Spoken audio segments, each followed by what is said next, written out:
Contratos relacionados a propiedad intelectual. Estos contratos se dan en cualquier otro ámbito, van a ser unos conceptos bien familiares y similares si han trabajado con contratos, pero los voy a enfocar con propiedad intelectual porque el truco de estos contratos son ciertas cláusulas o cierta manera de escribir las cosas que especifican que son de propiedad intelectual.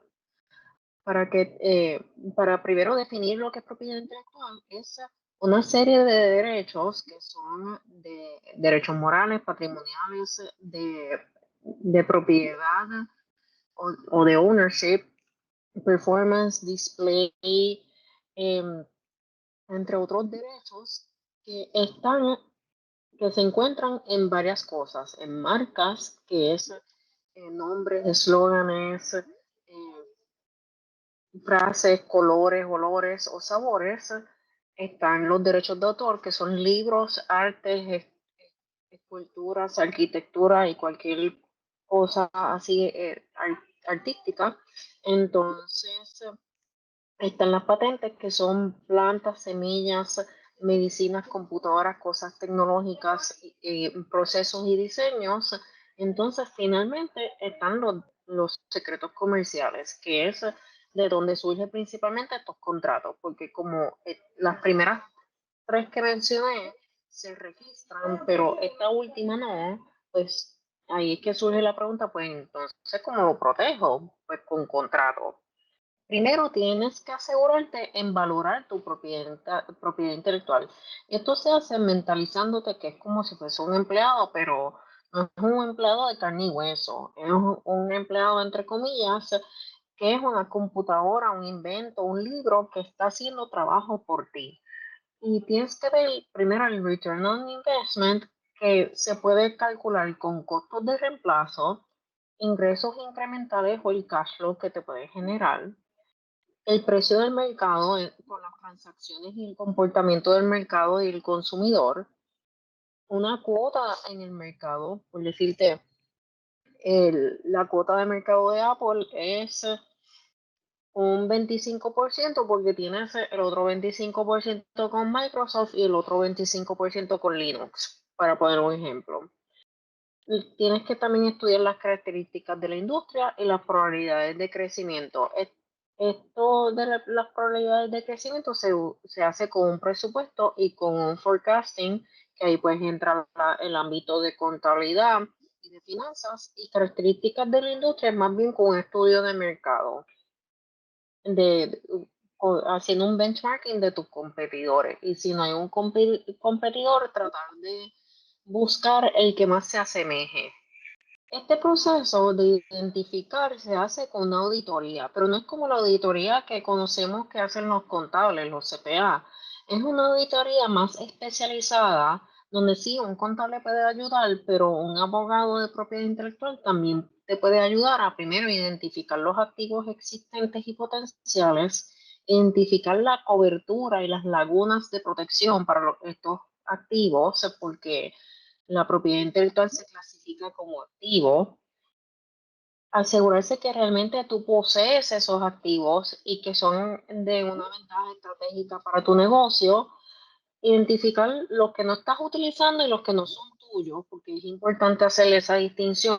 Posiblemente tenga un documento súper valioso que tú dices, diantre, ¿y dónde estaba esto? Ahí en la gaveta, en el olvido, y tú dices, wow, esto es valioso, vamos a usarlo, y ahí sacaste algo nuevo.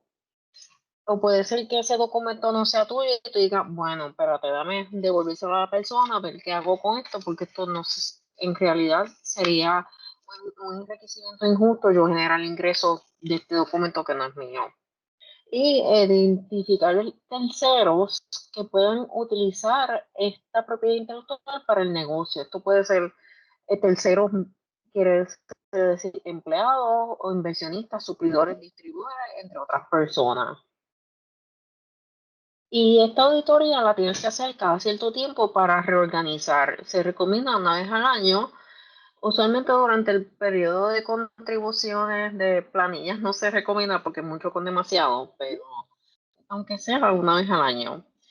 Y Y lo debes hacer cada vez, esta evaluación lo debes hacer cada vez que haya alguna conversación importante con un prestamista o inversionista, y así puedes formalizar las alianzas o tomar decisiones tan drásticas como un merger y acquisition en donde otra compañía te compra. Pero tienes que estar consciente que este merger y acquisition quiere decir tú decirle adiós a esa propiedad intelectual porque ahora eso no es tuyo, eso es de esa otra persona que te está adquiriendo. Y que tú lo que quieres ver es cómo más generar ingresos o cómo bajar costos. O simple y sencillamente que estás preparando toda esta auditoría para algún litigio o para alguna colaboración nueva. Y, y todo, antes de empezar con todo este proceso, tienes que plantearte unas políticas y estrategias de tu empresa. Esto puede ser en tu manual de empleado, puede ser en tu operating agreement y todo. Toda esta identificación de la propiedad intelectual lo haces ahí. Por eso es que es importante cuando tú estás empezando una empresa o expandiendo, hacer un plan de negocio para entonces ir trabajando la auditoría poco a poco. Y tener en esta auditoría o en esta política todos tus empleados clave y personal clave que puede estar trabajando con estos activos. Porque, por ejemplo, esto se da mucho con los secretos comerciales. En Coca-Cola se identifican 4 personas que van a tener el secreto comercial del sirope de Coca-Cola. Más nadie lo puede tener. Y si esa persona cambia o por alguna razón tienes que votar a la persona, pues es importante tener las gestiones y la política apropiada para cambiar a la persona o las represalias que tú puedas estar tomando porque esa persona divulgó el secreto comercial. Y tener una descripción lo más detallada posible de esa propiedad intelectual. Esto es bien importante para uno, claridad, asegurar, te ayuda a mantenerte competitivo y bastante al día y te ahorra tiempo. Así que los aspectos importantes, uno, identificar las partes involucradas, los derechos, deberes y obligaciones de cada esa parte, definir el objeto del acuerdo, que este objeto es la propiedad intelectual, así que esa definición bien detallada la vamos a estar insertando aquí, especificar la duración del contrato y las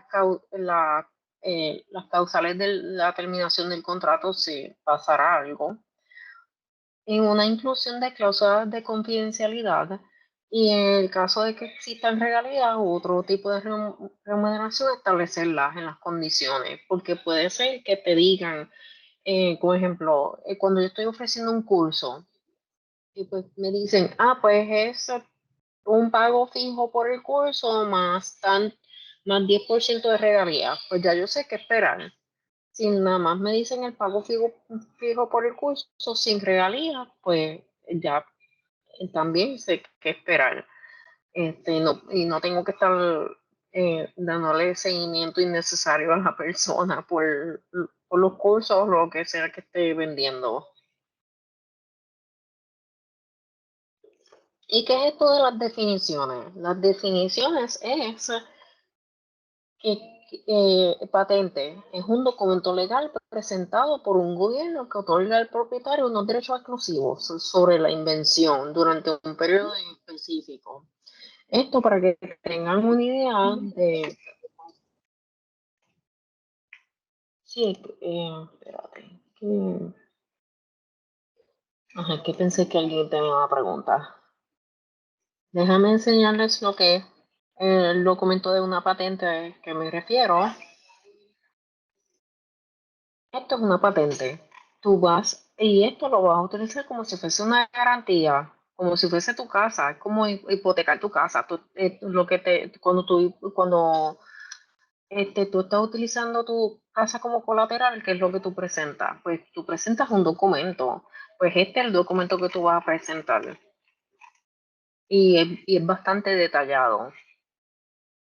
En cuanto a derechos de autor, es derecho legal otorgado para desarrollar de obras originales como música, libros, obras de arte que se les otorga control total sobre el uso y asignación de sus creaciones.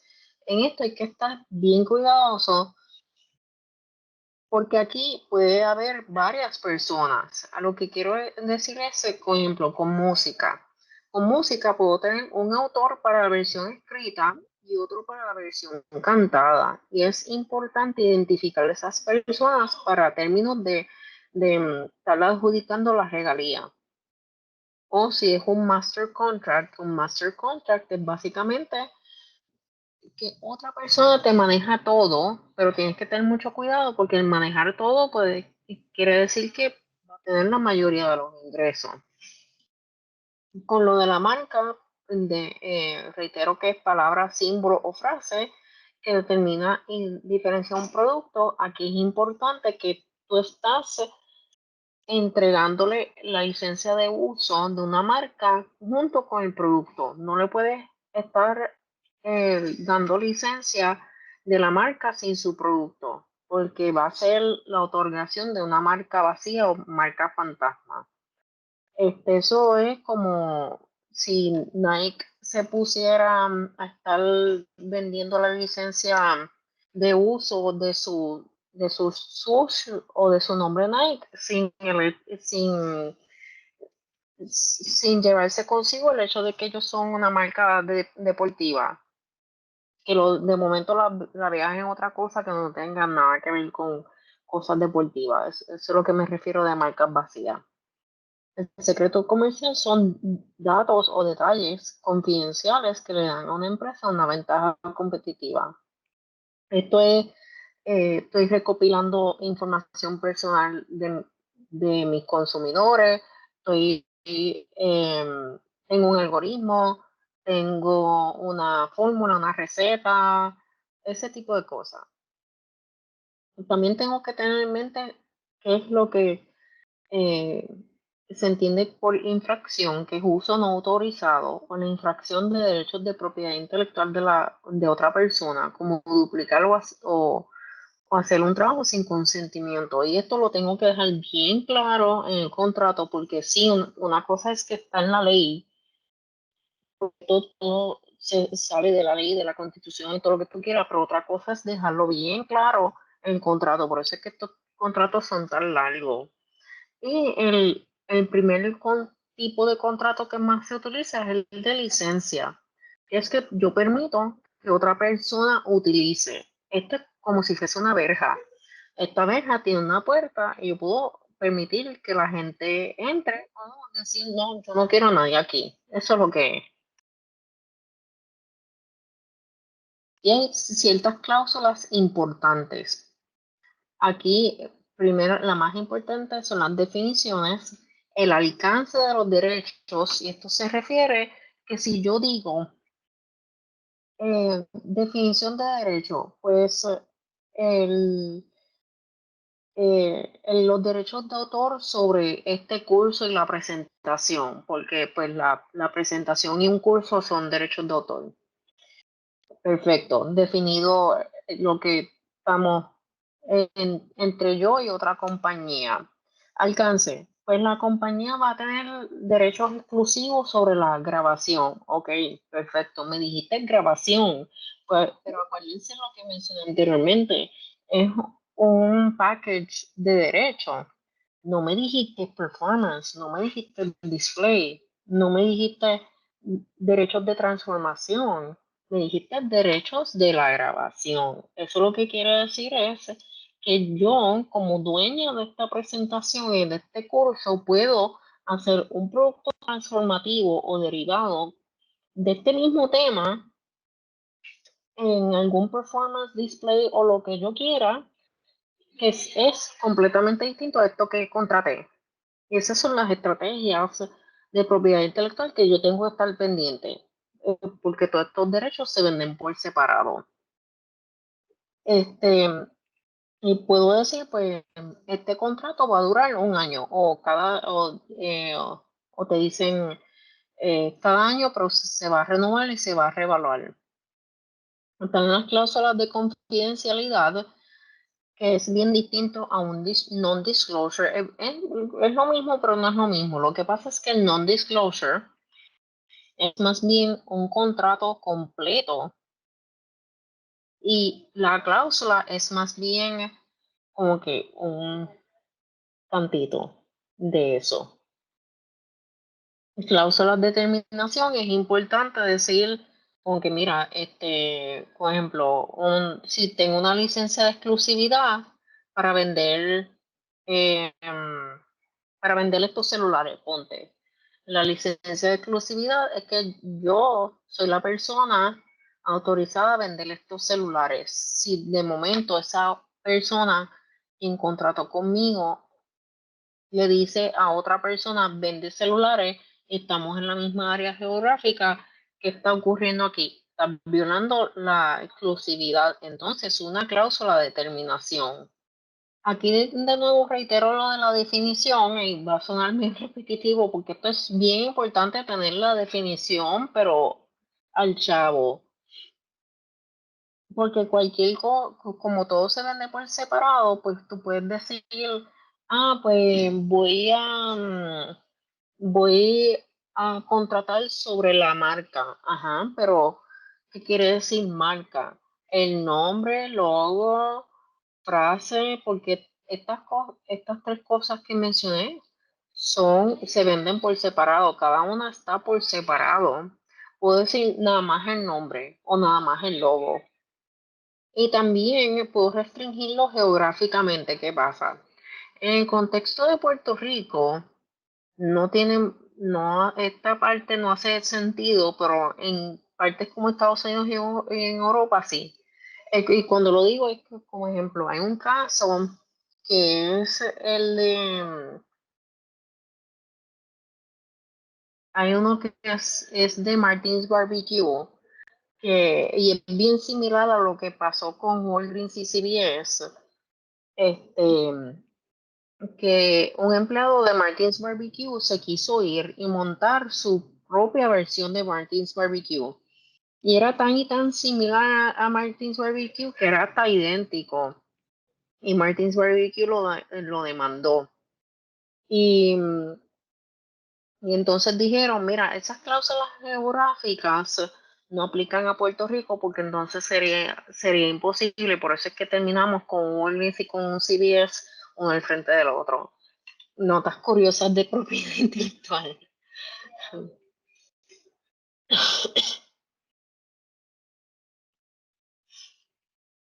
También tengo que estar con la definición, tengo que ver quién fue el que lo hizo. Porque, ¿qué pasa? Hay un concepto que se entiende como work for hire. Esto es, empleado hace todo el trabajo para patrono y empleado no puede reclamar eso que está haciendo porque eso es de patrono. Si fuese un contratista independiente, pues tú me contrataste para eso y ya, yo no puedo reclamar otras cosas que tú estás haciendo como si fuesen mías. Este, y pues eso es una distinción bastante importante. Y una vez ese empleado ya no es empleado, pues tienes que ver si ese empleado se llevó esa propiedad intelectual, porque es parte del proceso de si se están llevando secretos comerciales, si qué cosas estaba trabajando, o no estos ejemplos. No sé si están al tanto de lo que era BuzzFeed. BuzzFeed es un canal de YouTube famoso por sus noticias y por sus series documentales. Y u- eh, un grupo de empleados bastante grande, como 20 empleados, 20 de sus empleados se fueron y crearon sus propios canales por separado. Cada cual se juntó en su grupito y montaron en sus canales con unos conceptos similares a lo que estaban haciendo a BuzzFeed. Y BuzzFeed los demandó y ellos dijeron, mira, tú no puedes hacer eso porque es incompetencia directa de nosotros. Y que es más, esas ideas son de nosotros porque ustedes la hicieron como empleado. Pero entonces, como era nada más una idea y ellos hicieron una transformación y era un nuevo concepto, pues ahí estaban bien. Estoy viendo aquí en el chat, es algo similar a lo que pasó con McDonald's, este, que hay dos franquicias diferentes de McDonald's. Este, desconocía que habían dos franquicias distintas de McDonald's, hasta donde yo tengo al tanto,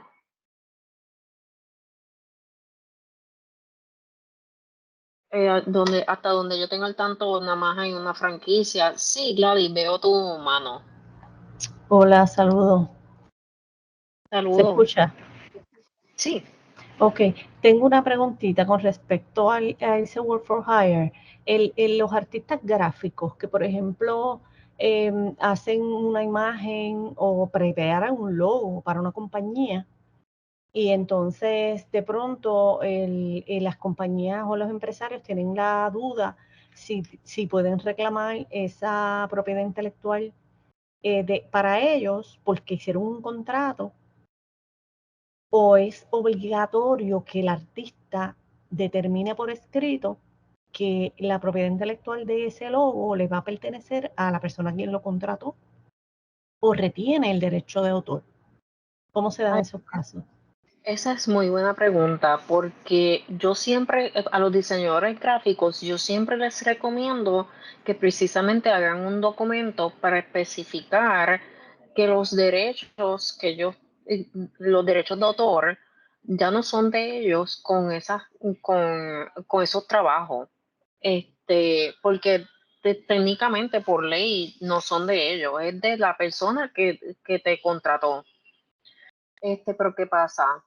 Han ocurrido casos, especialmente he tenido varias consultas bastante recientes de clientes, porque además de ser profesora y aquí pues tengo mis propios clientes que me dicen, ay, que yo contraté a un diseñador gráfico y ahora que estoy generando dinero, está detrás mío reclamándome 50% de todos los ingresos que yo estoy generando porque estoy utilizando su logo.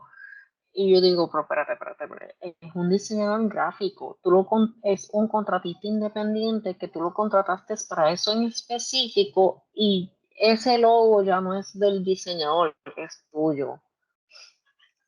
Que pues sí, en fin, en resumidas cuentas, siempre recomiendo que los diseñadores gráficos tengan su documento diciendo como que mira, esto es para el logo y ya, y eso es tuyo, yo no te voy a reclamar nada. Este, ajá, vi a Rubén. ¿Me oyen? Sí. Sí, mira, yo trabajo en Facultad de Educación, ¿verdad? Y aquí han venido estudiantes con algo parecido a eso que planteó la compañera. Lo Ujú, único que van a participar en un concurso. Y de ujú, entrada en los concursos, eh, si la persona gana, ¿verdad? X o Y, ¿verdad? Premio, la obra pasa a ser de, ¿verdad? De la institución que está ujú, sometiendo. Pero, ¿qué ujú. pasa? Que todo el mundo tiene que pasar por ese proceso. ¿Y qué pasa en el caso de que tú no ganes nada? ¿Qué pasa ahí? Porque tú estás también de entrada cediendo, como quien dice, los derechos. Así que, y para mí que como que hay mucho conflicto, por ejemplo, hay obras que si son de texto y hacen los gráficos, que fue otra de las preguntas que me hicieron, ¿esos gráficos son míos o son también de ese autor del cual tú te inspiraste? Así que es un poquito confuso, para mí, ¿verdad? Sí, en cuanto a la primera pregunta, el de los concursos, Mm, sí, hay que tener mucho cuidado con los concursos y hasta inclusive con trabajos universitarios, porque ujú. ahí el nombre del juego es la política pública del departamento, de la escuela o de la universidad. ¿Qué pasa? Si yo estoy haciendo un concurso, Mm, un trabajo para un concurso o para una universidad, lo primero que yo estoy leyendo es la política pública de propiedad intelectual, mm, porque eso quiere decir que irrespectivo de que yo gane o de que pierda, eso es de la institución. Y mm, pues hay que estar bien, ojo aviso las esas cosas. Sí hay sus excepciones, pero las reglas generales es eso. En cuanto a lo otro, ujú, este, eso puede ser un contexto que se pueda crear unos coautores sin querer queriendo. Porque como alguien está contribuyendo texto y otro está contribuyendo las gráficas, este, la oficina de copyright te puede decir, es que como texto es nada más tuyo, me tienes que nombrar a fulano o a sutano como coautor. Y tú digas, pero es que yo no quiero eso, yo quiero que todo sea mío. Pues me tienes que hacer un contrato de que la persona está cediendo los derechos y haciéndote a ti el autor de todo. mm. Okey. Lo que pasa es que ahí también entraron en conflicto, porque estaban buscando el autor, y el autor estaba muerto, y buscaron a los familiares y también están muertos, o no aparecen. Así Ah, que es un poquito como que no es tan sencillo, ¿verdad? Y sí, me exacto, parece no es tan me pa sencillo. me parece a mí que no es dentro de la universidad.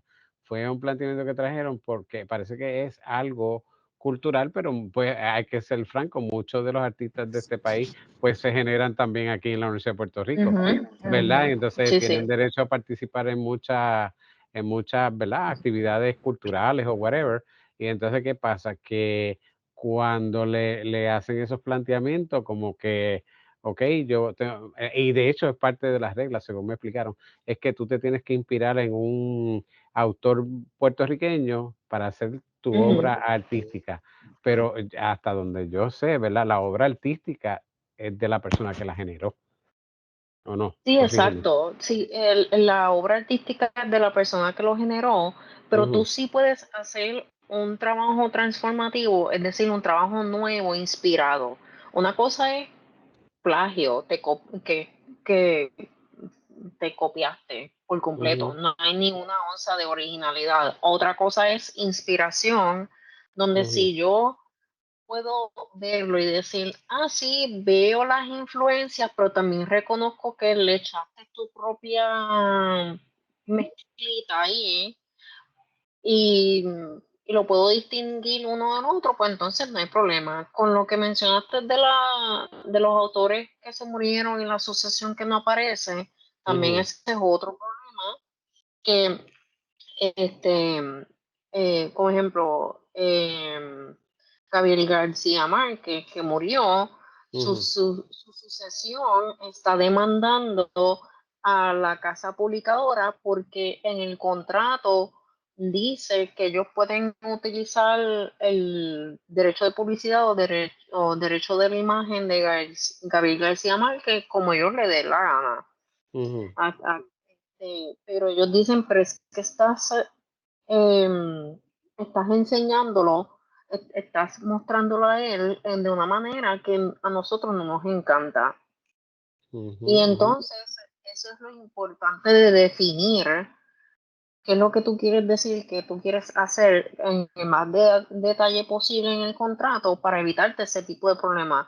Ya si la asociación no está ahí, pues tienes que estar bajo la presunción de que los derechos de autor siguen vigentes. Porque, ¿qué pasa? Es la vida del autor más 70 años que dura toda esta protección. ujú, Y tú empiezas a calcular y tú dices, ok, pues si se hizo en el 1928 ya puedo asumir que eso está por la libre, dominio público, para uso ujú. de todas las personas. Pero si murió, la sucesión no aparece y todavía no han pasado los 70 años, Ujú. tienes que ver quién es la casa publicadora o cómo se consigue la persona para entonces hacer el uso. Sí, pero ese es el problema, que no se consigue. Ujú. Ese es el detalle, que eso plantearlo, sí, estamos de acuerdo, pero si no se hace, pues, ¿qué pasa? A veces creo que se deja, en mi opinión, se dejan de producir trabajo, ¿verdad? Sí, Rico y exquisito por una limitación, ¿verdad? De fecha. exacto, sí. Porque el problema no es la fecha, es que no la persona ya no vive y tampoco aparece los sucesores. Que eso fue lo que yo planteé, ¿verdad? A los jóvenes que vinieron en esa ocasión. Anyway, la pregunta en sí es, ¿qué se recomienda? Por ejemplo, esas obras que se han Ujú. hecho, aunque sean inspiradas en eso, la obra sigue siendo de ese artista. ¿Y qué hace? ¿Los registra o cómo hace? Bueno, ponte, vamos a asumir que estamos haciendo una obra inspirada en Da Vinci y que Ujú, Da Vinci está vivo. ujú, Pues Da Vinci es el autor de todas sus obras. ujú, Tu ujú. obra inspirada, siempre y cuando no sea plagio ni infracción, también la puedes registrar. Así que los dos van a tener la autoría. O sea, sí, sí pueden, ¿cómo es? Registrarlo. Exacto. Sí. Siempre y cuando sean independientes, que yo pueda distinguir una de la otra. Pero ahora me surge otra duda. Diablo, no quiero, ¿verdad? Interrumpirte más tu taller, pero pues son casos ¿verdad? De la vida real. Como si yo lo registro y donde le están planteando que hagan el concurso, le cedan los derechos sin haber ganado nada. Eso como que es un negocio, no sé. Sí, ahí está como que eh, No sé si me entiende, ¿verdad? O sí, sea, yo, te entiendo. No, no se supone que ocurra, porque se supone que la sesión ocurra si tú ganaste, pero contra que tú cedas y no ganes, está injusto. Literalmente le estás haciendo trabajo de gratis. sí, okey, estamos claros. Okey, es que el razonamiento, para mí era ese. Yo dije: "Pero espérate, Sí, sí, ¿cómo tú sí. vas a entregarle algo que ni siquiera te No, han no pronunciado como?". llegaste a las conclusiones, literalmente trabajo de gratis. Sí, yo le digo de trabajo de cachete. Sí, sí, sí, sí. Okey, Veo, gracias. claro, de nada. Veo aquí a Isaías con una pregunta. Sí, bueno, estoy más o menos en la misma línea de Rubén. Lo que pasa es que yo Ujú, participé de un concurso no hace tanto, en abril, finales de abril, ujú. es de una fundación y nos pedían que entregáramos una muestra de nuestro trabajo. En mi caso, el trabajo mío era un libro autopublicado. Ok. Al yo participar ahí, ¿yo le cedí los derechos de autor la fundación Bueno, o no? todo depende de que diga el contrato o las políticas de ellos. Yo Okay. yo lo que haría es preguntarle, mira, ¿me pueden enseñar algún contrato o política pública que ustedes tengan sobre concursos y derechos de autor? Porque pues me quiero asegurar que lo mío sea mío. Ujú. Y ahí pues ellos tienen que contestarte. Si ellos no te contestan y eso es como que, pues contra, quiero tener las cosas claras. Y no sería justo Claro. para ti que estés así en esa incógnita. Sí, me dijeron que participáramos mandando una muestra del trabajo publicado y una muestra de una publicación en alguna revista académica. Y yo mandé mi muestra a ver si ganaba o no, pero ahora no sé si lo Ujú. que hice fue cederle los derechos. Sí, ahí lo que está a tu ventaja, asumiendo de que cediste los derechos, lo que está a tu ventaja es que es una muestra, no es el trabajo completo. Y te lo digo porque, por decirte, un fragmento de tu trabajo, tú lo puedes registrar como derecho de autor, al igual que tu trabajo completo. Esto se da en los casos de los libros que tienen muchos capítulos o de la colección de obras de arte, que tú dices, voy a registrar la colección y voy a registrar cada obra por separado.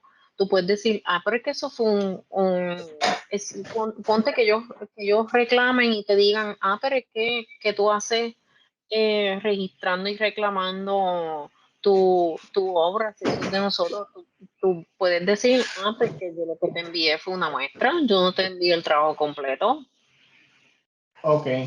Yo lo que mandé fue una muestra de un libro publicado que yo publiqué en Amazon a través de KDP, Amazon Direct Continuation.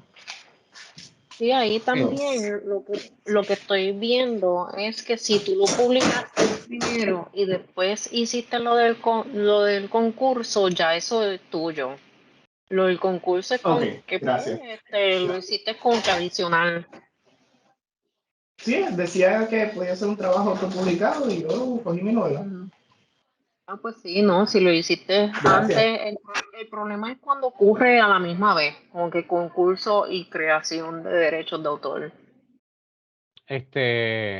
Licenciada, o profesora, es que ante lo que él trae, también me surge otro conflicto porque hay veces que cuando se hace este tipo de llamado a concursos, pues si tú pones como que mucho pero o haces demasiada pregunta, te cogen y te descualifican. Ya. ¿Entiendes? Entonces, que es injusto también, ¿verdad? Porque tú realmente Sí. estás reclamando en base a derecho, ¿verdad? Y, Claro, tú estás en todo derecho de hacer todas las preguntas. entonces, a veces, porque estos concursos son, hasta donde yo entiendo, son como por ronda, ¿verdad? Pasaste la primera ronda y después para la segunda. Ya en la primera o en la Sí, eso segunda es. te eliminan. Entonces, pues entonces no hay esa cierta justicia, ¿verdad? Por decirlo así. Y por ende, volvemos otra vez a la parte de tú querer crear y publicar, sea la obra que sea escrita o gráfica o lo que sea, pues tienes esa limitación y a su vez, pues la gente después dice, pues ¿para qué voy a crear si tú sabes, no hay ningún tipo de ganancia más que para al lado de allá de la verja? Así que, ¿verdad? Y es penoso, ¿verdad? Así que no sé Sí, si es esa es la penoso, es situación. penoso. Sí, sí, no se supone que sea así, de verdad, pero es la realidad que yo digo, pero contra, porque no puede ser más justo. Veo a Cidia, espero haber pronunciado correctamente tu nombre. Sí, buenos días. Buenas Sí, tardes. buenos días. Yo quería, ¿verdad? Como aclarar, no aclarar, que me aclararan. Porque se habló de los artistas gráficos cuando hacen las marcas. Pero en el caso, por ejemplo, cuando son piezas de arte que se crean, cuando hay obras de teatro, pues a veces es el artista gráfico el que hace los carteles, pero hay ocasiones que, como se acostumbraban antes, de ser los artistas los que hacían los afiches de presentación. Ese afiche que se hace para esa pieza teatral específicamente, ¿sigue el mismo criterio de artista gráfico o es un arte independiente o como a quién le toca Sí, hacerlo? sí, sigue el mismo criterio de artista gráfico. Esto del concepto del artista gráfico en el, con- en el vocabulario legal se conoce como work for hire y yo tengo que determinar si es empleado o contratista independiente y respectivo del nombre que tenga, puede ser artista gráfico, puede ser cartelista, lo que tú quieras, pero tengo que ver si por decirte empleado es uno que si está utilizando la computadora del trabajo, la impresora del trabajo, haciendo todo desde el trabajo, pues, yo puedo decir, eso es del patrono, no es del empleado. Si es un contratista independiente, pues si trae su propia computadora, si está haciendo una cosa en específico para mí, si está con su propio recursos y itinerario, pues ya eso es específicamente Pero contratado para como por esto ejemplo, y ya. Ajá. o sea que si yo contrato a un artista, yo tengo una obra de teatro, ¿verdad? Y estoy Ujú. hablando más en el pasado porque son cosas que ya son concretas que quiero saber a quién le pertenecen. Tengo esta obra de teatro, se contrató a este artista que creó un Ujú. diseño que a lo mejor fue un dibujo y se llevó a la imprenta y se y esa diseño, ¿verdad? Quedó enmarcado en el cartel con fecha y de presentación y nombre de la obra de teatro que yo avalé, que sí, estoy de acuerdo, yo te pagué por el servicio de que me hiciste ese dibujo, esa obra me pertenece a mí. Sí, exacto, sí. Así como es, tú contrataste artista para ese arte en específico, ese arte en específico es tuyo. A lo que yo me refiero de la diferencia entre empleado y contratista es que, por decirte, si contratista te va a hacer esta tasa, pues esta tasa es tuya. Pero si viene y tú entraste a su taller y está haciendo este control remoto, tú no puedes venir a decirle, ah, ese control remoto es mío. Tú no contrataste para ese control remoto. Tú no le puedes reclamar ese control remoto porque es otro trabajo. Lo más seguro es para otra persona o es para sus propios ingresos. Pero el producto final por el que se pagó me pertenece a mí. No es del artista, Exacto. aunque el artista tenga un renombre porque él lo hizo para esto y yo lo hago por él. Exacto, sí. Sí, aquí es importante que, pues, con lo de los artistas que se utilizan en ese contexto, ya se da por entendido que va a haber algún contrato o algún documento que va a establecer esa actividad. Pero, ¿qué pasa? En la industria de artistas gráficos no se acostumbra a hacer eso. Lo que yo entré a la oficina de ellos y, ay, quiero un logo, hazme el branding. Ah, sí, me entregan el branding y ya, un placer conocerte. Y lo más que me entregan es un recibo. Y cuidado. Y pues, ahí es que tú dices, pero espérate, no hubo documento, no hubo recibo, ¿ahora qué? Pues ahí es que tú dices, ah, pues espérate, es que aplican las mismas reglas. Lo que pasa es que no hay nada por escrito. Yo sí siempre sugiero que el artista gráfico, aunque sea un recibo que te entregue, ya es suficiente evidencia para mí como para yo decir, ah, pues que se dicten los derechos para esa cosa en específico. Tengo pregunta ahí. Sí. Porque todos aquí sabemos que pasamos por el tiempo de la pandemia, ¿verdad? No estábamos exentos de eso. ¿Qué pasa? También, por ende, ha habido una escasez de personal brutal en todas las áreas. ¿Qué pasa? Hay veces que te piden ¿verdad? La palabra colaboración. Dentro de esas colaboraciones a veces necesito hacer esto, necesito hacer aquello, y a veces tú tienes que en verdad entrar también precisamente en esa parte gráfica y ayudar y colaborar. Pero ¿qué sucede?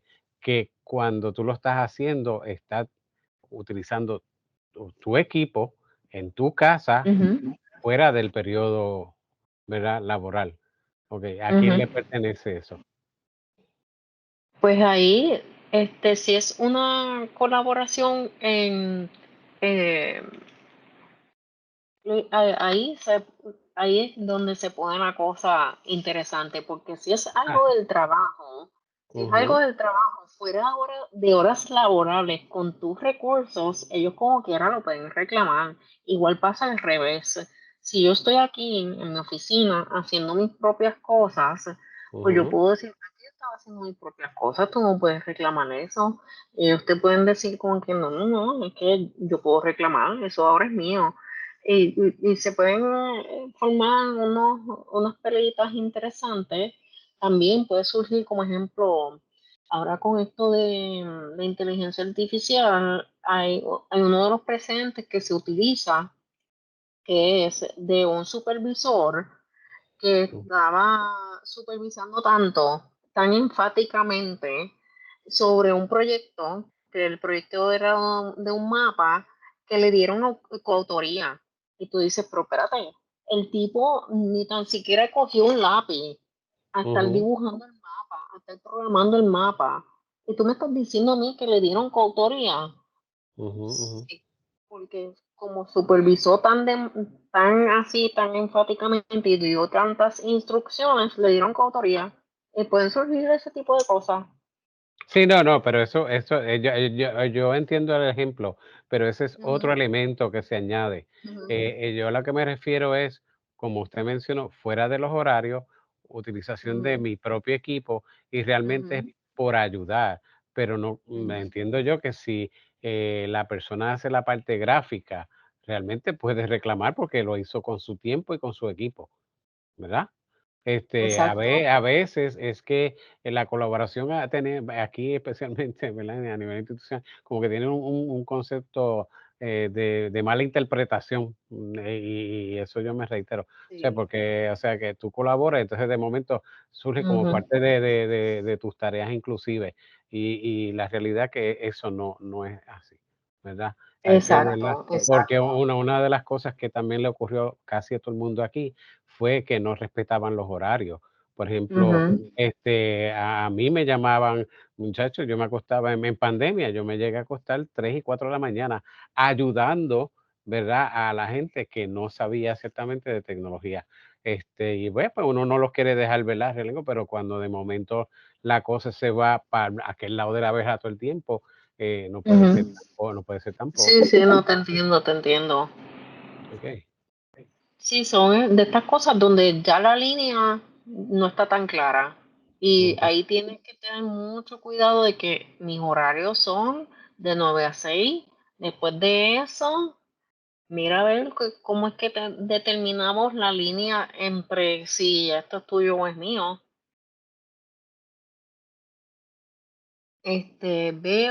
Sí, Pregunta, ¿quién ajá. determina eso entonces?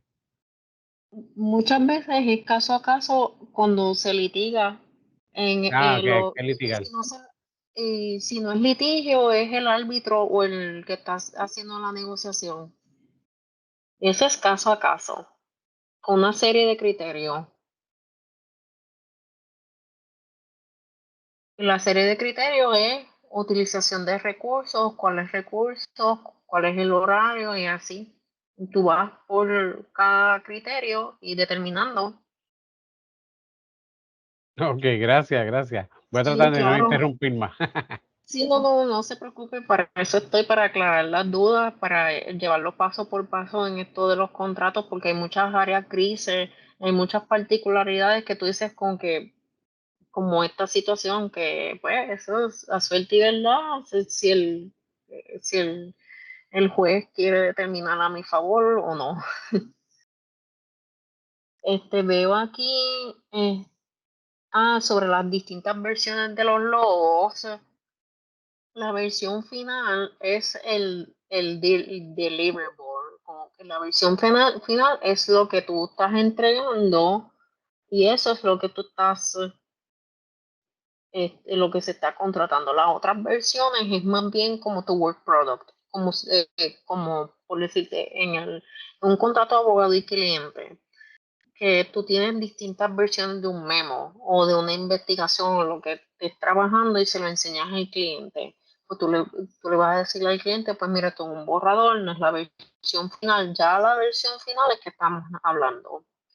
Y vi aquí lo de McDonald's, ya entendí la pregunta. Lo que pasa con McDonald's es que uno es un contrato de estos de propiedad intelectual que es uno de los más complejos, que es el de franquicia.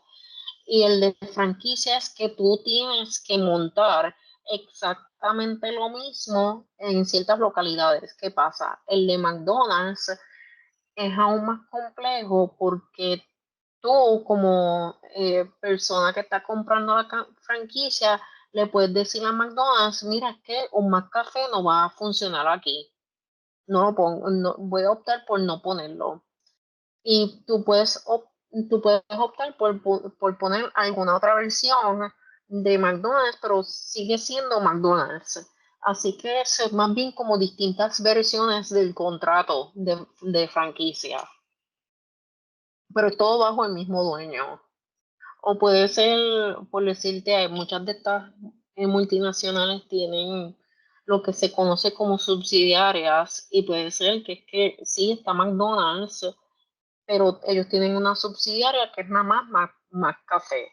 y tú vas a ver un McCafé aquí y un McDonald's celular allá, y tú dices, pero es del mismo dueño, como es la cuestión, es todo lo mismo. Lo que pasa es que las directrices de la franquicia son de distinta manera. Ok. Vamos a, ya. También, si no hay alguna otra duda, pues continúo. Si no, pues con mucho gusto levantan la mano y los atiendo. Ok. eh,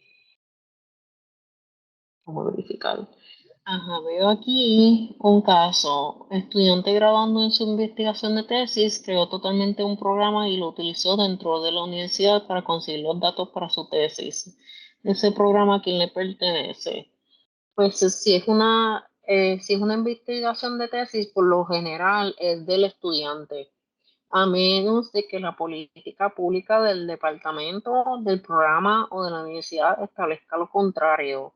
Pero esa tesis es del estudiante. Exacto, exacto, estás en la dirección estás en lo correcto, Milagro. Es como los contratos con las celebridades, que unos McDonald's los tienen y otros no. Exacto. Aquí con las cláusulas es importante que quién y cómo van a tener acceso. El cómo es si va a ser a través de una computadora, si esa computadora va a tener alguna contraseña, si esa computadora va a estar en un salón bajo llave, si va a haber alguna tarjeta, acceso digital. Ese es el acceso al que me refiero. Algunas empresas tienen acuerdos de no competencia, pero es importante aquí algo que recientemente ocurrió, que el Federal Trade Commission declaró que estos acuerdos de no competencia ya no van a existir. Así que con este tipo de cláusulas o contratos tienes que tener mucho cuidado porque puede ser que el contrato sea inválido. Este, y también acceso puede ser acceso de configuración, pues que si tu antivirus, tu firewall, acceso a servidor, acceso a base de datos, etcétera. El de confidencialidad, pues, por ejemplo, está el de la confidencialidad de abogado-cliente, pero también está la confidencialidad de empleados y la confidencialidad de uno mismo, especialmente para los secretos comerciales. Tú mismo puedes divulgar tu propio secreto y no era. Este, Aquí se debe enfatizar qué es esa información confidencial y por qué. Eso es lo segundo, especificar por qué y proporcionar declaraciones claras de las consecuencias de violar esta confidencialidad. Y Pregunta, también, ajá, sí. disculpe, es que mencionaron ahorita la tesis y de Sí. momento se me ocurrió que aquí hay estudiantes que me han dicho, ¿verdad? Que han publicado sus tesis, ¿verdad? En libros. ¿Cómo hacen eso de manera, ¿verdad? Legal, porque hasta donde también me habían dicho es cuando tú escribes tu disertación o tu tesis, eso Ujú. también le pertenece a la universidad. Así como es esa parte, como que no estoy muy claro. Ah, ok. Eso es que, por decirte, yo he escuchado de algunos programas como lo que es arquitectura y planificación, donde esos proyectos son de la universidad, pero también puede ser que para algunas revistas, te digan, ok, haz tu proyecto de tesis, pero estás obligado a publicarla en una revista. Y Mm, cuando tú haces esto, tú cedes por completo tu tesis. Y como no te queda de otra, pues ya eso de la universidad, pues en vez de decírtelo en la política pública, te lo dicen implícitamente en un requisito del programa. ujú. Bueno, Y, y cu- ajá. perdona que lo interrumpa. Lo que pasa es que aquí inclusive dan talleres de la Ujú, área de bibliotecas y ujú, uno de los talleres tiene el título Cómo convertir tu tesis en un libro, ujú. ¿verdad? Donde, ¿verdad?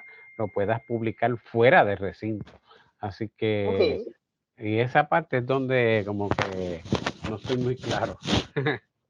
Pues bueno, en ese caso que fuera del recinto, pues eso sigue siendo tuyo, porque si es a través de una casa publicadora, pues eso es tuyo. Pero si es de la universidad, es el cuidado ese que tienes que tener de ver qué es lo que establece el programa, porque puede ser que, aunque no lo diga, puedes, por ejemplo, en la política pública, tú verificaste el del programa, departamento de la universidad, no lo dice por ningún lado, pero el programa te dice que lo tienes que publicar en una revista. Y cuando vienes y lees la política pública de la revista te dice, eso va a ser de nosotros.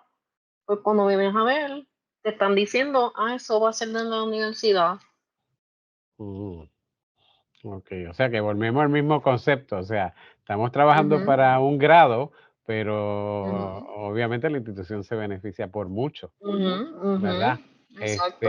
Entonces, ¿qué pasa? Si dan estos talleres donde sí te dicen que tú puedes convertir tu disertación o tu tesis en un libro que puedes, ¿verdad? Me imagino que vender afuera o no sé, porque la investigación sigue siendo tuya.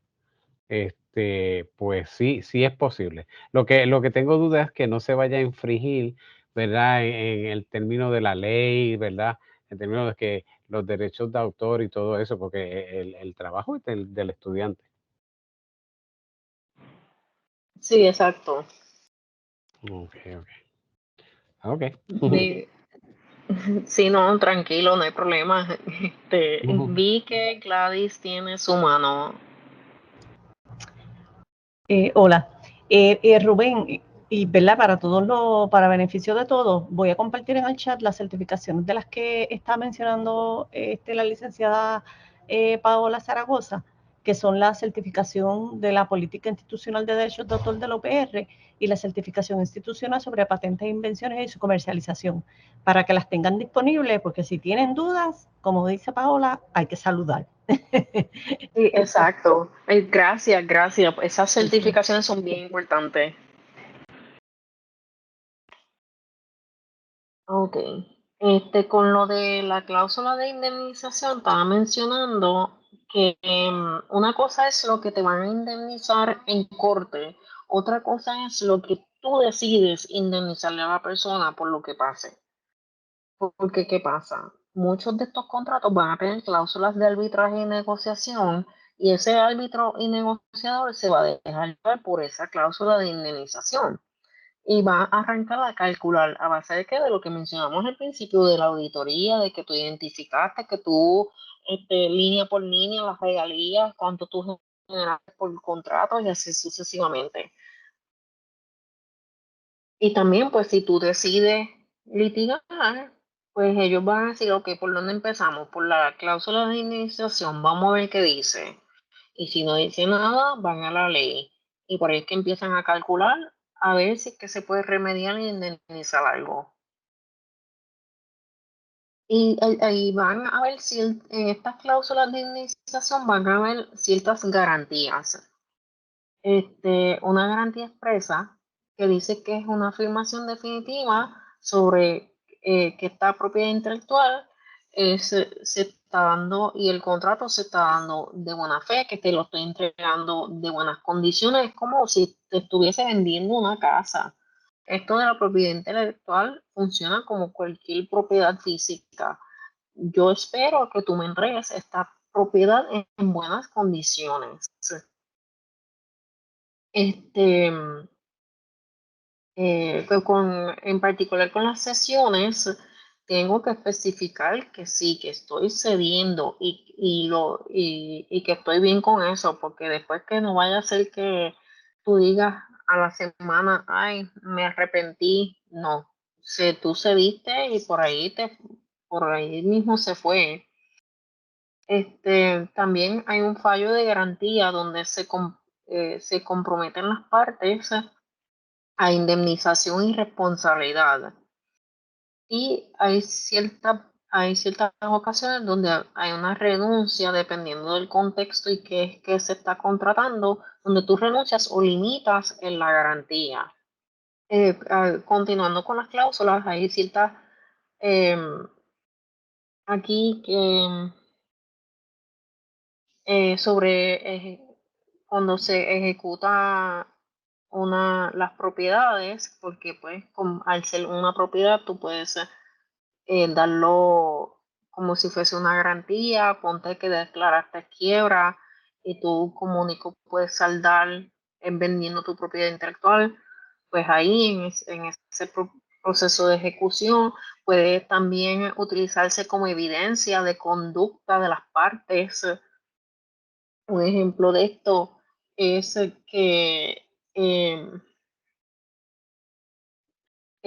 con las patentes de Apple, tú sabes que el comportamiento de Apple es que siempre cede, el empleado siempre cede a Apple, pues ya tienes ese tipo de conducta.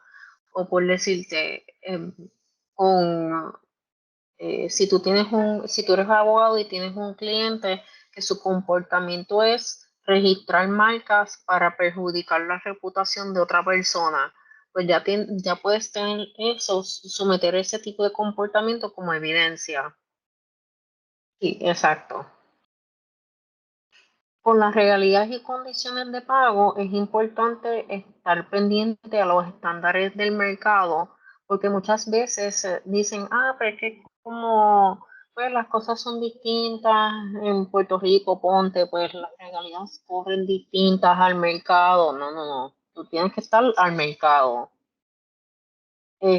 También es importante las cláusulas de rescisión, que esto es que define las condiciones y situaciones de terminación del contrato.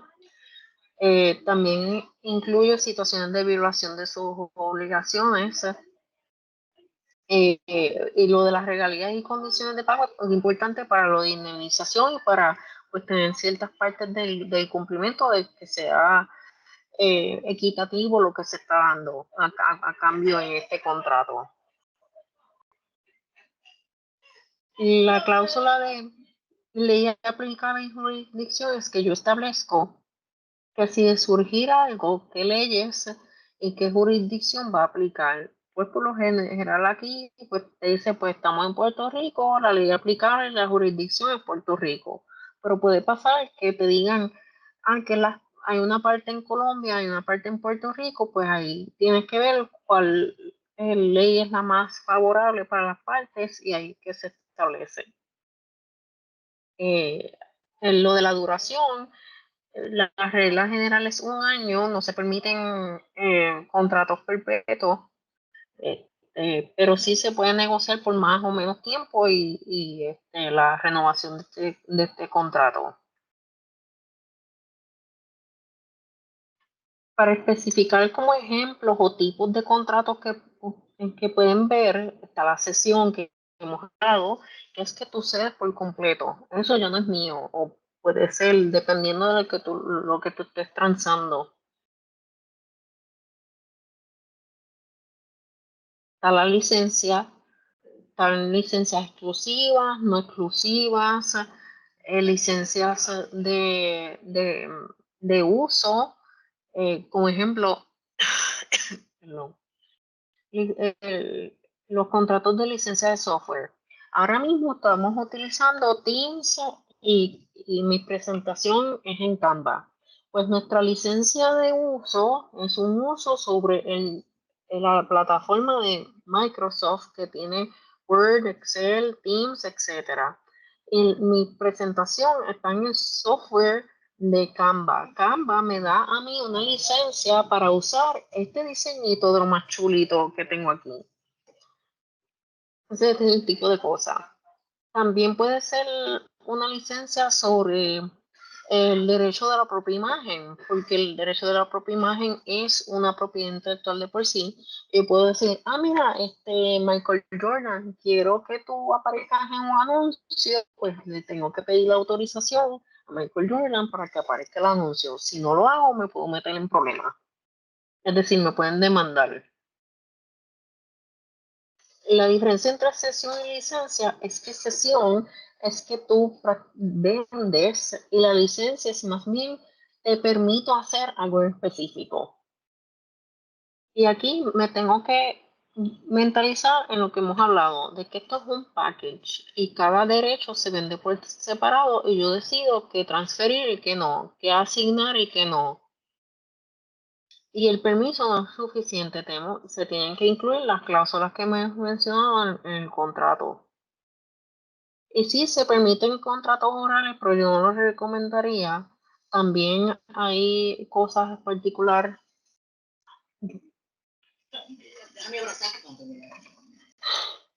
Perdón, que, ajá,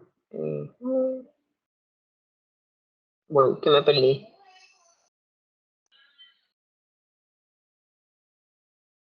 Ok.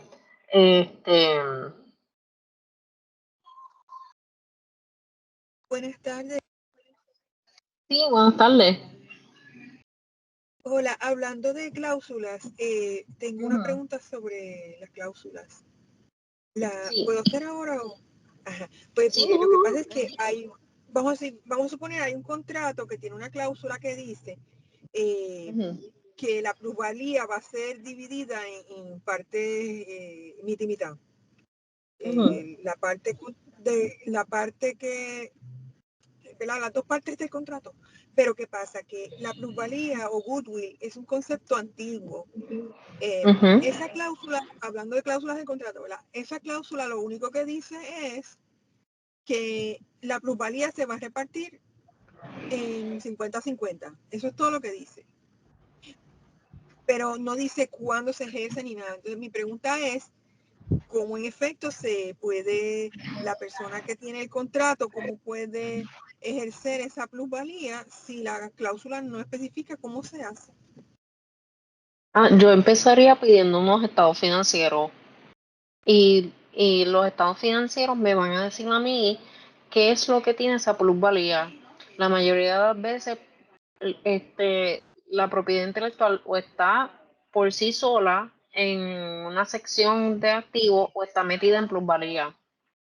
Así que yo tengo que saber muy bien qué está ahí adentro, porque que no vaya a ser que también en la plusvalía me metan deudas, que también puede pasar, y me estén vendiendo gato por liebre, y no queremos eso.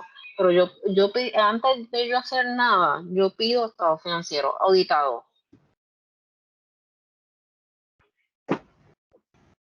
Veo esto, pero que en esos estados financieros se deben pedir anualmente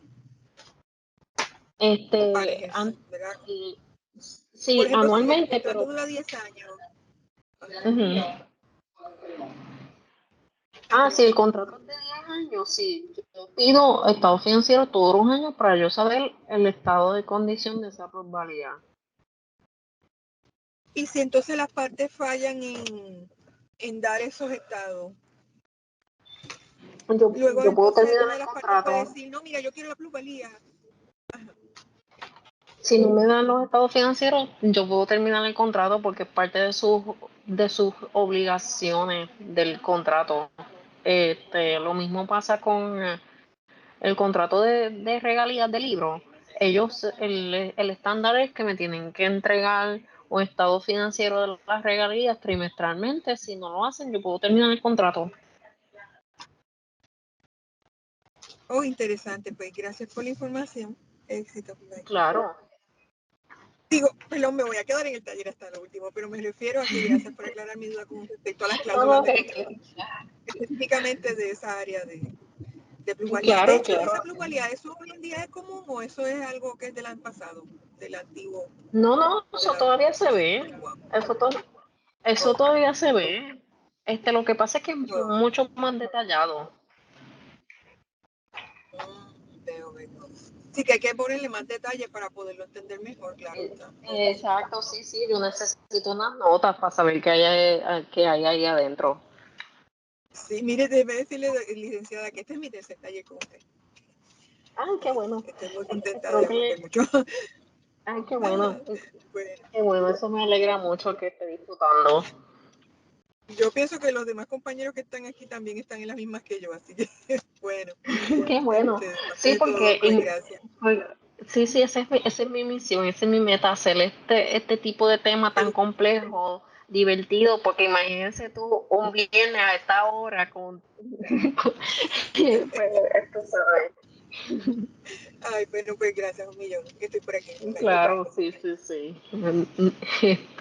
Ok, pues estábamos que en este acuerdo de licencia, específicamente si es una patente, tengo que describir los términos y condiciones de la patente, porque ¿qué pasa?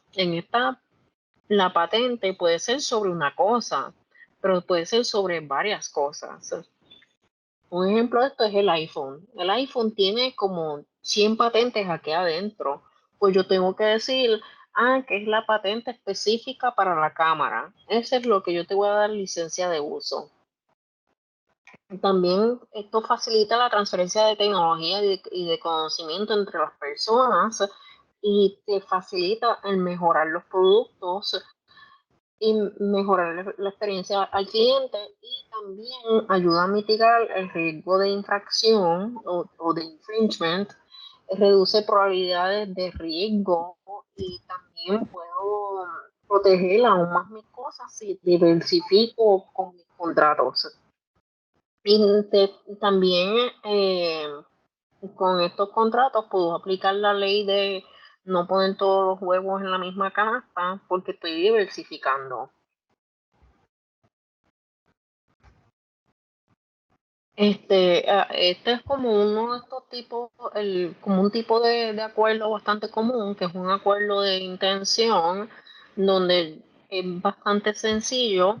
Estos acuerdos de intención se ven mucho en la industria de diseño gráfico, donde te dicen, ok, esto es una o dos paginitas, es por un periodo corto, se está negociando esto en específico, se va a ejercer esto, también se ve en el contexto de universidades y tú dices, esto es lo que tenemos y ya, bien sencillito. También, déjame ver, con los acuerdos de licencia de música están el estándar es el contrato master, pero hay que tener mucho cuidado con eso porque puedes estar cediendo todos tus derechos en vez de estar haciendo una licencia como tal. Un ejemplo de esto es, lo he mencionado varias veces, el caso de Taylor Swift. Que Taylor Swift tenía un master contract en donde ella era dueña de la versión escrita, pero cedió su versión cantada. Y entonces ha tenido que volver a grabar las canciones porque hubo un desacuerdo entre su manejador y ella, y entonces pues perdió todas esas versiones grabadas.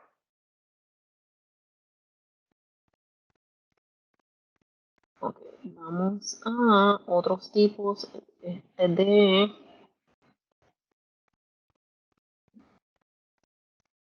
contratos. Ajá, el de franquicia, que lo habíamos discutido, pero que es estas partes tienen una serie de cosas, marcas, nombres comerciales, modelos de negocio, pagos de regalía y cumplimiento de ciertos requisitos que tienes que cumplir para tú tener ese modelo de negocio. Tú montas eso. Estábamos hablando en el chat sobre el caso de McDonald's y sí están en lo correcto. Puede ser que el franquiciante no sea el mismo y que determinen que sí y que no. También pasa lo mismo con lo de los hoteles y, y con contratos de distribución. Siempre van a haber ciertas características básicas que cuando yo veo el contrato, yo digo, sí, eso es de franquicia. No necesariamente tienen que tener el título franquicia para yo decir que es algo de franquicia. Independencia de las partes involucradas, interés económico, formato del negocio, marca, control y prestación de asistencia. También yo voy a ver otras cosas. Los términos clave de las licencias y cierto código de ética que hay que seguir si aplica, y que ese know-how que yo le estoy dando a la parte que me está comprando se clasifica como secreto comercial. So, entonces yo tengo que tener mucho cuidado si ese contrato se vence o ocurre algo que se termina, porque entonces esa persona sabe obra y milagro mía. También en hay otro tipo de contrato que es el contrato de coautor, que estaba mencionando anteriormente que hay varias partes involucradas. Eh, Puede ser que una parte hizo el escrito, otra parte hizo los diagramas.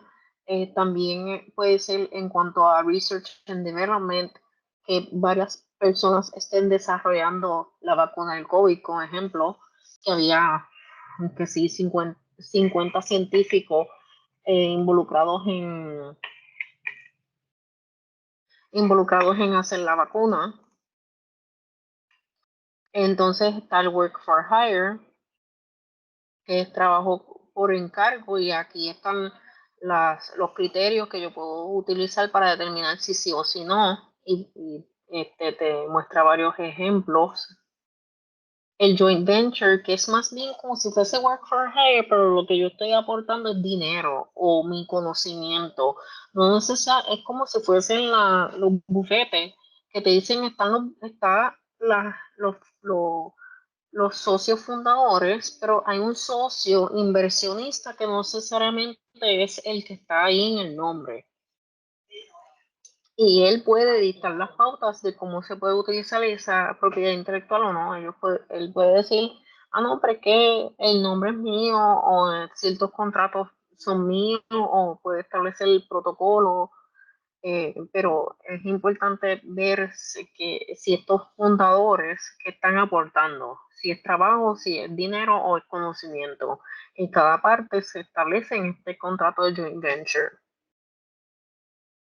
También está el contrato general de trabajo creativo, donde pues, se protegen los derechos de autor. Están los non-disclosures, que es un acuerdo de no divulgación, que esto es más bien para los secretos comerciales. Y está el de opción, como el de las casas, que tú tienes opción a compra. Literalmente, eso es lo que es. Y están los contratos de transferencia de tecnología. Esto se da mucho en los mergers and acquisitions, que es que tú transfieres tecnología y conocimiento a la otra empresa.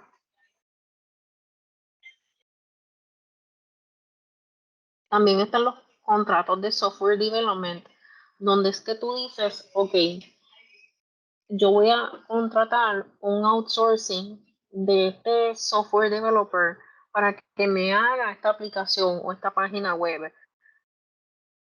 Es bien similar al de Work for Hire, pero es más bien específico a software development, porque en software development hay una particularidad que es el código abierto o el open source, donde este contratista va a utilizar ese open source software para hacer su aplicación móvil. Y ahí es que tú tienes que especificar qué, qué es lo que va a pasar con ese open source. Por lo general en el open source eso es para uso de todo el mundo, pero si hay unas particularidades donde el mismo open source te dice, mira, eso es tuyo, excepto estas otras cosas, y ahí es que se puede complicar tu contrato de software development. Están los contratos de consorcio, que es bien similar al que mencioné de joint venture, pero este es más bien una sociedad, una corporación que se funda temporariamente para el propósito de propiedad intelectual. Y se hace eso, se hace ese proyecto y ya, se acabó la cuestión. También está el Memo of Understanding, que es bien similar al primero que mencioné, que es como una carta de intención, donde tú dices, estamos entendiendo qué es esto, para estar en la misma página. Esto usualmente se utiliza para cuando ustedes han tenido una relación contractual por muchos años y nunca se ha puesto nada por escrito. Y esto yo lo utilizo mucho para cuando si un cliente me dice, pues que yo lo hago todo por WhatsApp. Yo, ok, dame todos tus mensajes de WhatsApp que yo voy a hacer un memo of understanding para que todo el mundo esté en la misma página. Un agency agreement es que es un agente que te está representando y ese agente que te está representando hace ciertas cosas que tienen que representar esa propiedad intelectual o agencia en particular para alcanzar ciertos tipos de cosas que estén en línea con tu business plan. Los contratos de marca son más bien que se concentran en comercializar esa marca en distintas cosas. Pueden ser en sponsorships, puede ser en los productos, puede ser en conseguir fabricantes para tus productos o servicios, puede ser para materiales promocionales, pero tienes que asegurarte que esté claro que es para que no estés transfiriendo tu marca sin querer.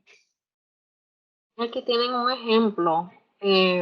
Monaco Coach, un fabricante de vehículos de lujo, celebró un acuerdo con la licencia con Dodge, un fabricante de camiones, y van a utilizar la marca y el logotipo de Dodge en sus remolques. Esto es esto, es una extensión de la marca para, pues, que tenga más renombre, más reputación. Está lo de co-branding, que es como las colaboraciones que se hacen con las celebridades, que lo vi en el chat, de que Coca-Cola con ponte Rihanna o Britney Spears, una cosa así. Ese es el de co-branding. Pero también se pueden dar cosas como el Lexus, que utilizan cosas de su de tu Lexus, que hizo una colaboración con Coach para para la contratación de piel para sus vehículos. También está el component or ingredient branding, que es bien similar al de co-branding, pero es más bien específico para cosas como mantecado. Por decirte, eh, computadoras Microsoft que te dicen Intel Inside, pues eso es un component branding. Que te dicen Doubly Noise Reduction o Diet Soft Drinks with NutraSweet o que tienen stevia, ese tipo de cosas. Es bien importante tener en mente que en estos contratos de marcas yo tenga varias cosas. Uno, estoy añadiendo una nueva vertiente de ingreso, estoy expandiendo mi territorio, hay algún win-win situation tanto para manufacturero como para mí. Los canales de distribución, tengo que estar pendiente de las marcas descontinuadas y de los partnerships estratégicos. Porque yo tengo que estar pendiente a las marcas descontinuadas porque eso puede devalorizar mi marca o devalorizarme a mí mismo. Y también lo de los nuevos mercados es que con las marcas el nombre del juego es evitar la confusión. Si yo estoy causando confusión, me puedo meter en problemas, mínimo me pueden demandar. También puedo utilizar estrategias nuevas como convertir a un infractor en un aliado. Esto está pasando mucho con las marcas de lujo, donde dicen, ay, en vez de yo estar peleando con este hacker, en vez de yo estar peleando con este copión, déjame contratarlo. Algo está haciendo bien que está quitándome clientes. Y pues aumenta el reconocimiento del consumidor y el mercadeo. Y estoy saltando aquí un poco. Ajá. En los contratos específicos de derechos de autor, son más bien que yo tengo que estar pendiente de que yo estoy contratando sobre la expresión, no sobre la idea, porque las ideas no son derechos de autor, es la fijación de esa idea en una cosa física.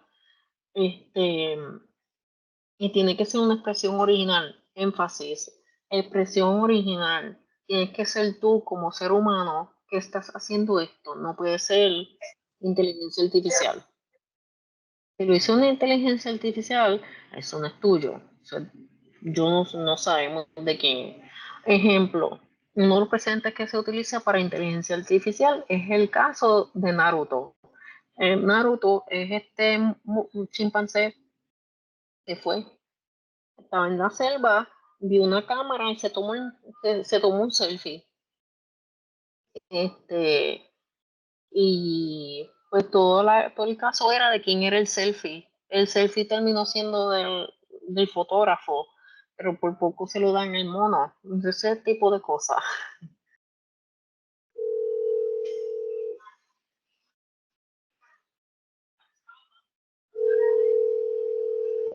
¿Se pueden proteger los derechos de autor de un contrato? Sí, un contrato se puede considerar derecho de autor. Como tú tienes que mentalizarte en que esto puede ser propiedad intelectual, la contestación probablemente es que sí. Espérate, que es que no escucho bien.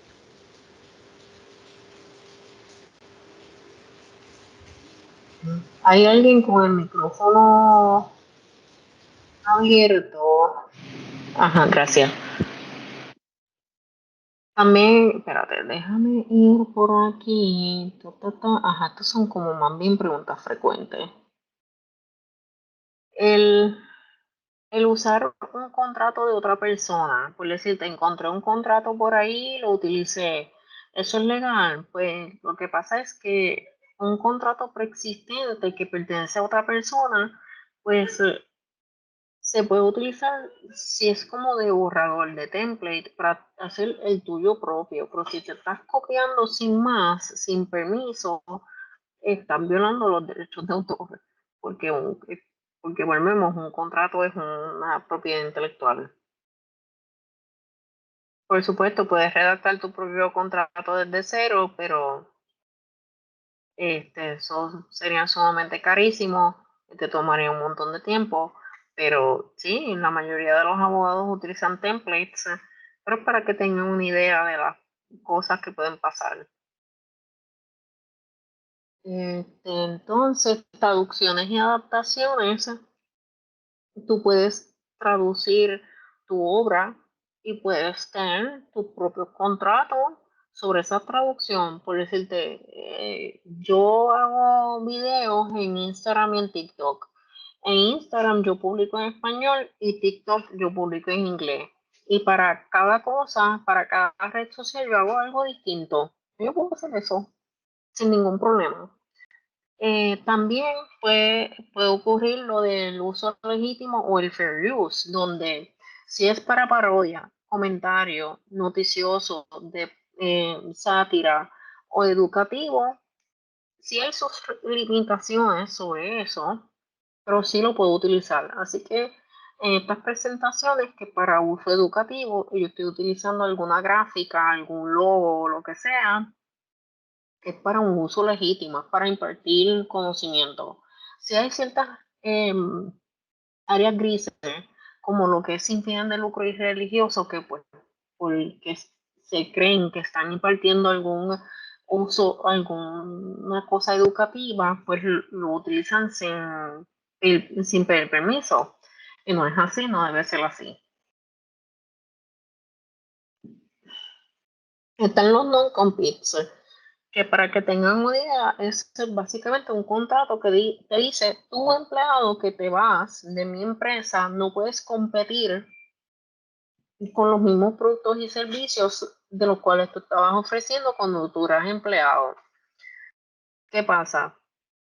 Esto ya no va a existir porque lo que pasa es que restringe demasiado el comercio. Esto es otra cosa bien importante. Yo no puedo confundir ni tampoco puedo restringir el comercio. ¿Y qué pasa? Pasaban cosas como lo que es el caso de un contable, un CPA, que se fue de una firma de abogados y de CPA bien famosa, y le dijeron, no puedes ejercer como CPA por 2 años, y tú te quedas como que, ajá, ¿y qué voy a hacer con el resto de mi vida? Pues por eso fue que se quita, ya este tipo de contrato no existe. El non-solicitation es más bien acuerdos que tú le dices al empleado, no puedes solicitar clientes para tu propio beneficio, tiene que ser para beneficio de la empresa. O puede ser más bien que no sea un contrato, sea más bien algo establecido en el código de ética de tu industria. Esto de acuerdos de distribución es un acuerdo específico para derechos de autor, para la reproducción, distribución o derecho de publicidad sobre ese derecho de autor. Así que yo puedo decir, pues para coreografía, dramática, cosas, pantomima, teatro, y especificar que específicamente quiero distribuir.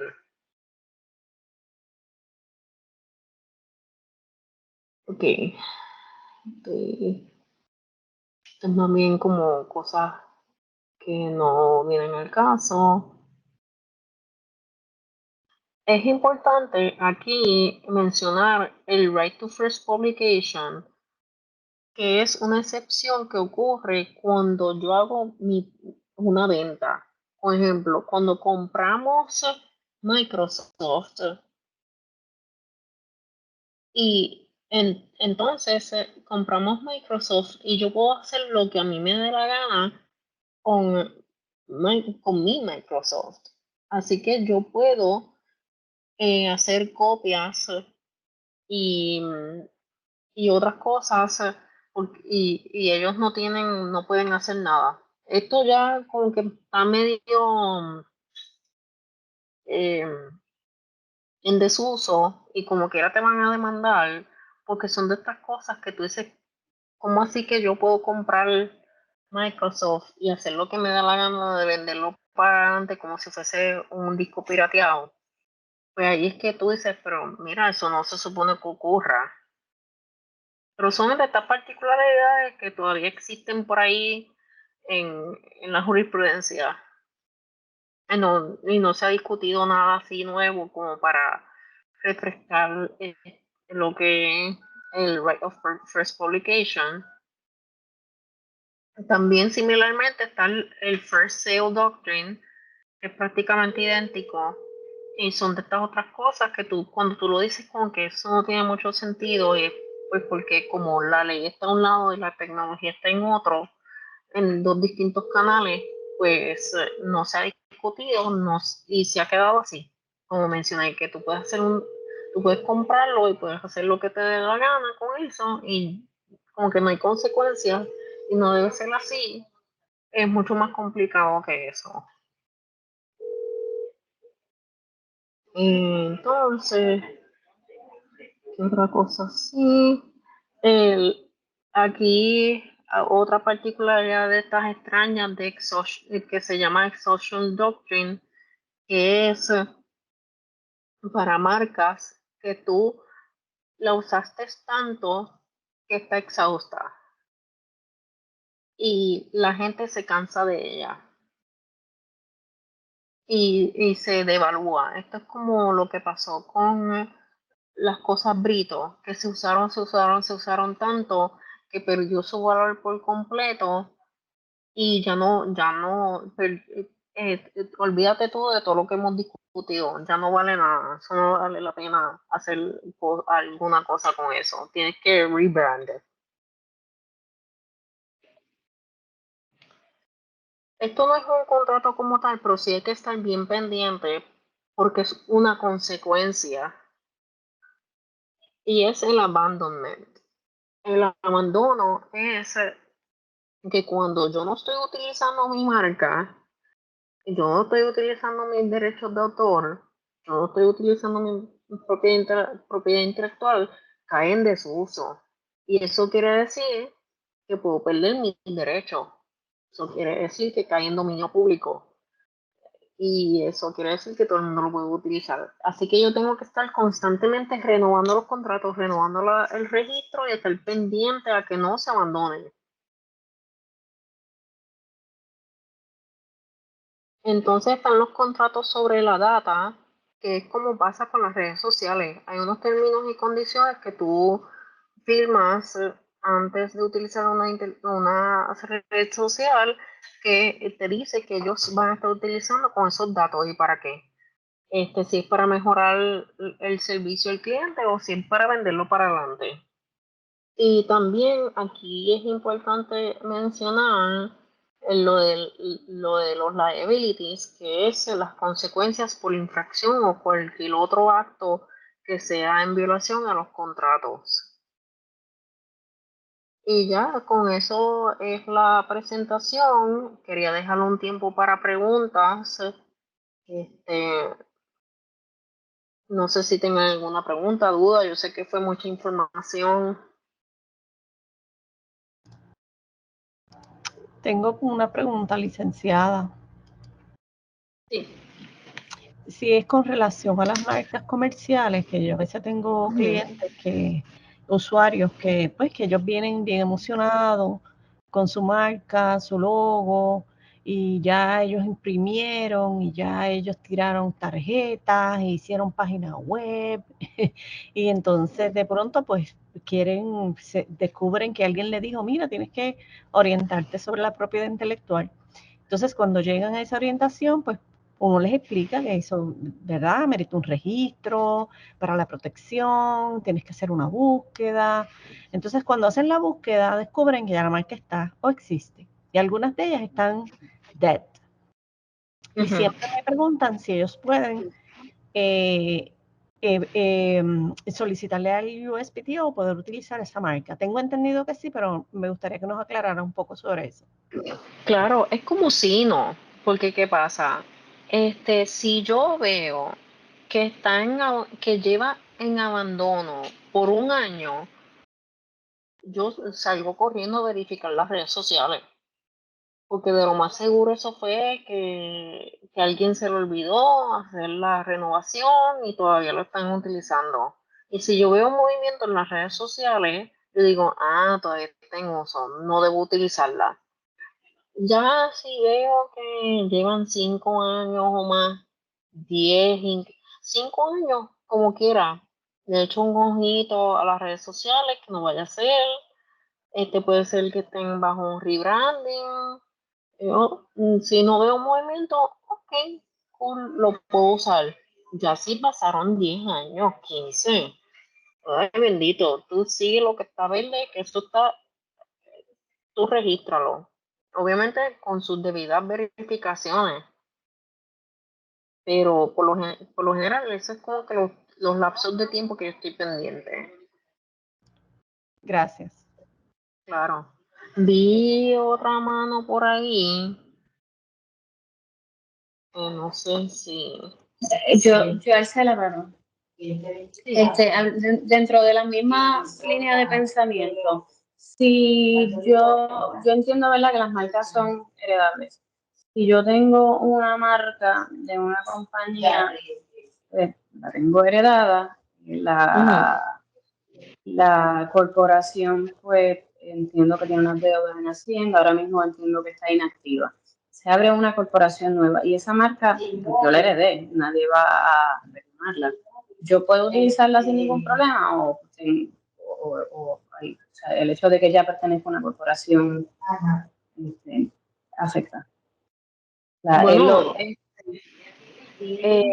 si la corporación, si la corporación no la está manejando nadie, En estos momentos no, porque entiendo que hay una deuda